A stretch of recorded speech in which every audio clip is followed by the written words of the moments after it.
Hello, welcome back. We're doing Chapter 5, Section 2, talking about using the x and y intercepts of the linear functions. And as you saw me do earlier with the tramway video, in this problem we're going to solve a real-world problem.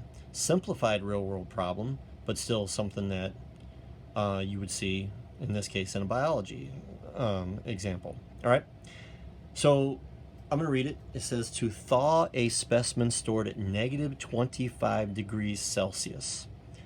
The temperature of a refrigeration tank is raised 5 degrees Celsius every hour.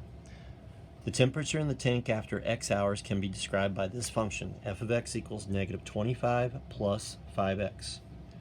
So f of x equals negative 25 plus 5x.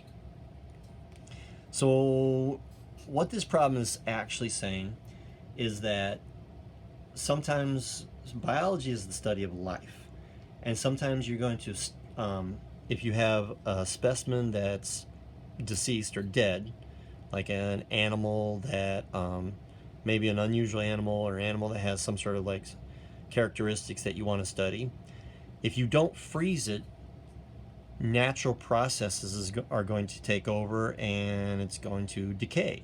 It's going to smell bad. It's going to rot. You don't want that to happen. So biologists are going to, if they don't have time to look at it right away, they're going to freeze it.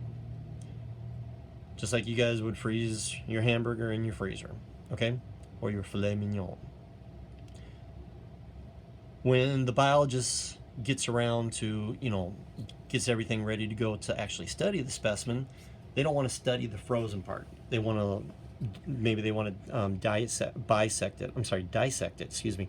They want to dissect it. Bisect is a math word, that's why I slipped. Maybe they want to poke around inside of it or something. You can't do that if it's frozen. So they have to thaw it out, okay? Just like if you're going to grill some steaks, you got to thaw them out before you have the freezer. I know, you're thinking about steaks while I'm talking about biology, right? So you can't thaw it quickly, and in order to do this, you have to take your time.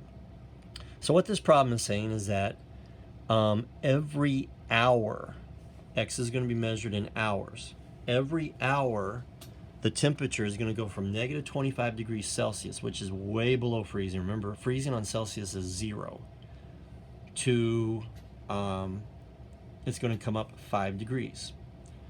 All right, so if I read in here, x is going to represent the time in hours that the specimen is going to be thawing, and f of x, which that would be the same as y, is going to represent the temperature in degrees Celsius. So like we did in Chapter 4, we have the independent variable, which is time, and the dependent variable, which is temperature. Okay? As you warm it up, the temperature depends on how long you've been warming up the specimen. Right? So we're going to graph this function, and we're going to find its intercepts. So the first thing we're going to do is we're going to let x equal 0. All right, so what is x? X is the time. When x equals 0, time is 0, 0 hours. This is at the start of the process, as you start the process of thawing it. So I'm going to just use y instead of f of x. It's okay, it's the same thing. Y equals negative, well, it's not exactly the same, but we can interchange them. Y equals negative 25 plus 5 times 0. 5 times 0 is 0. So I get negative 25, which makes sense because that's what the temperature it starts at. It's stored at 25 degrees before you start to thaw it out. So this is 25 degrees Celsius, which is the temperature at the start. And by the way, I'm doing both of these things at the same time. I'm going to graph the function, find its intercepts, but I'm also explaining it as I go. So 0 hours, this is the start, and at that start, it's going to be 25 degrees, the temperature at the beginning. So I'm going to graph that. 0, negative 25 is right here.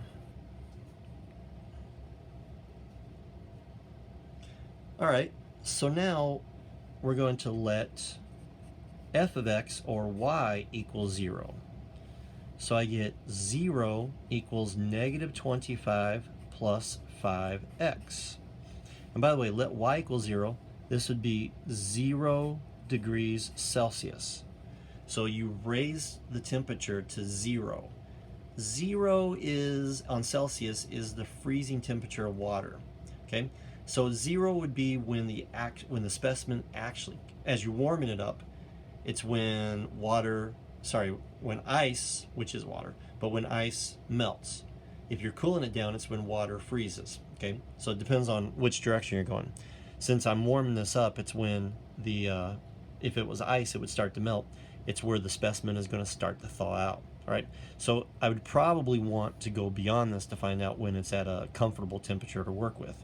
But I'm not a biologist, so I wouldn't know what that temperature is. I'm just a mathematician. Anyway, I'm going to add 25 to both sides, and I get 25 equals 5x.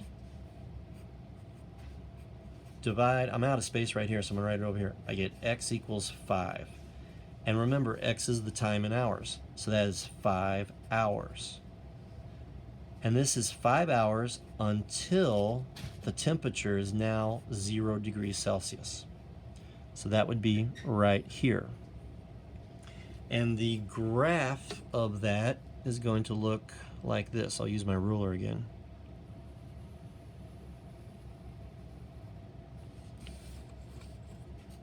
Now, notice I didn't go to the left of this. The reason why is because that would be negative hours, and time's not negative.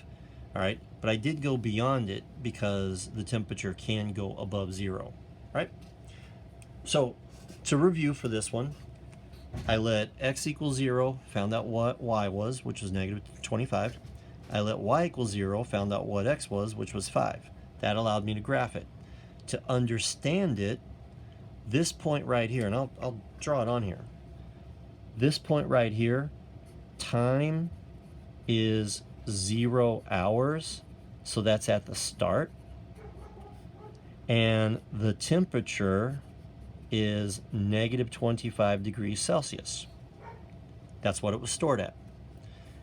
This point right here, time is 5 hours, which is the amount of time that it took for the temperature to raise to 0 degrees Celsius. All right, see you in the next video.